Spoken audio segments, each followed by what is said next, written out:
Hi there, so in a bunch of my videos I've been quite vocal about the fact that I neither like nor endorse using pick drills as a way to improve your rowing stroke. And the truth is I've been talking out of my backside because I've been talking about the wrong thing, okay? It's not even pick drills I've been complaining about. In fact, I use them in my rowing warm-ups in the RowAlong workouts, okay? When I break the stroke down into rowing with your back, then your arms, and then rowing with just your legs only with straight arms and the forwards tilt, okay? They're effectively pick drills, just the kind of like a jumbled way round to look at it. What I actually don't like is pause drills, okay? And this is where you pause at certain points in the stroke. Now, it's not to say they don't have their use, okay? And I'll explain why they do have their use first before I start to kind of complain about them.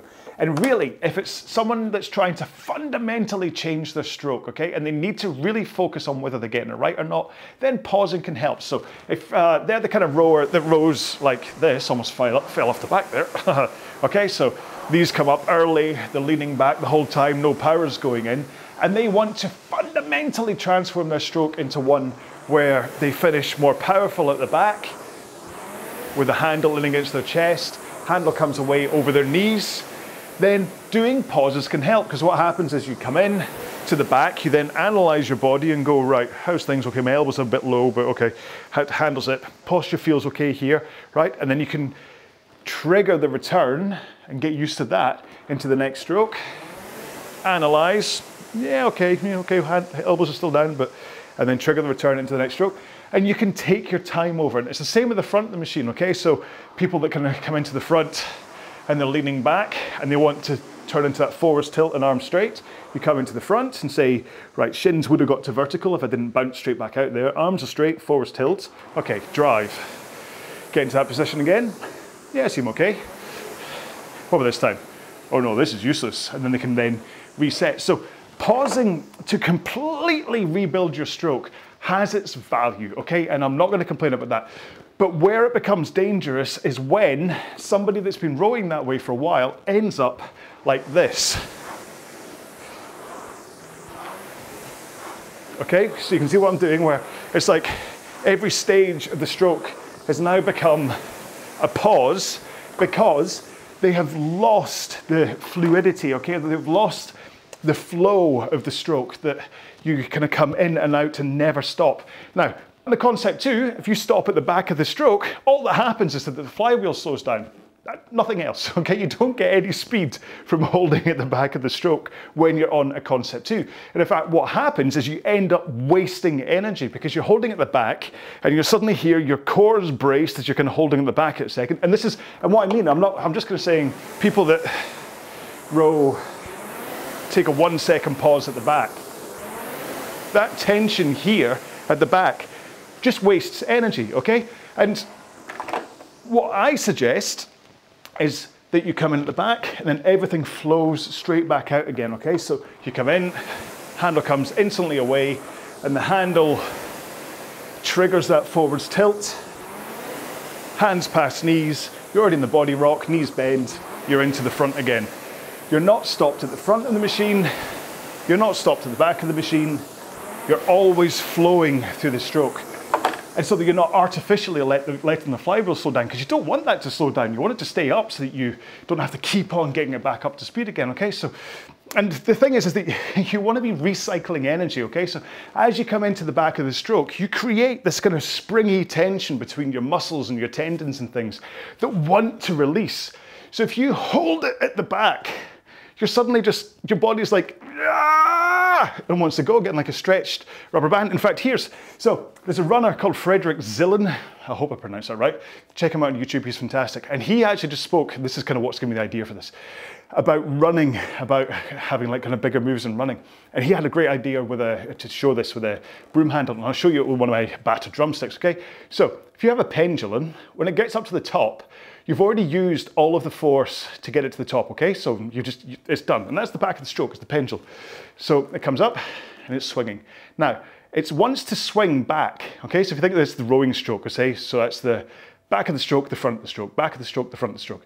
And it wants to move. So as it comes into the back, that's like this springy tension that I'm talking about with your muscles, is that it wants to come forwards again. So if you stop it, or more there, stop it, you're stopping, it wants to move forwards, but you're suddenly just adding energy to stop it moving forwards again, okay? So let it come forwards, and that's, there we go, whee. And that's what I mean, is that as you get to the back of the stroke, everything springs up, let it release, okay? I'm not talking about throwing the handle away.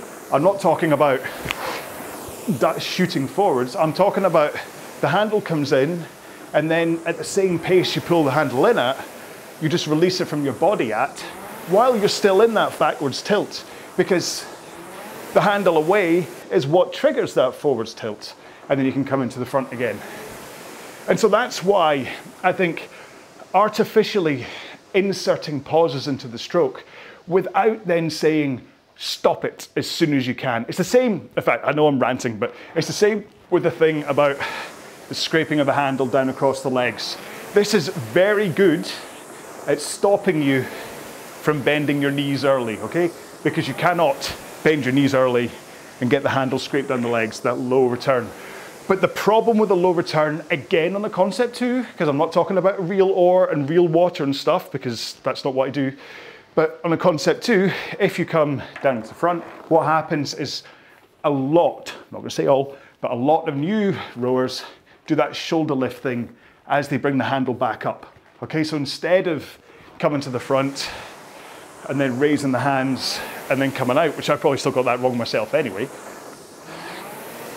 they come into the front and then they lift everything back to get the handle back up to the height, therefore losing the backswing. So that's why. So what I'm saying is that there are techniques and triggers to help your stroke, to kind of say, right, you're doing something fundamentally wrong here. We're going to do something that is so different from what you're used to that it will force your body into doing something different for a while.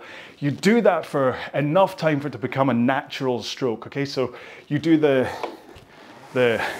handle down across your legs long enough that you get used to not bending your knees early, and then you return to just the handle straight back and forwards, okay? Pass the chain through that top screw on the chain return to keep it in a level plane. Maybe a little bit of a relaxed drop if you wish, but nowhere near the scrape. And the same with the pause. You pause and make sure you're okay and go right.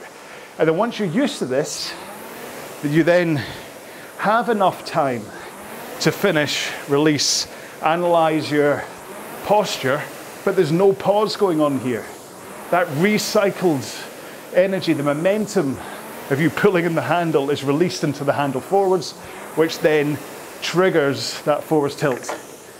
So that's it. So I'm going to stop complaining about pick drills from now on, and I'm going to start complaining about pause drills instead. My apologies for any confusion. Thank you so much for spending this time with me. Remember, I have hundreds of free indoor rowing workouts and a whole bunch of plans up here on YouTube, as well as app reviews and technique and all that kind of stuff, in a way that I try and entertain you with it. Until the next video, please look after yourselves. Take care. Be well. Bye-bye.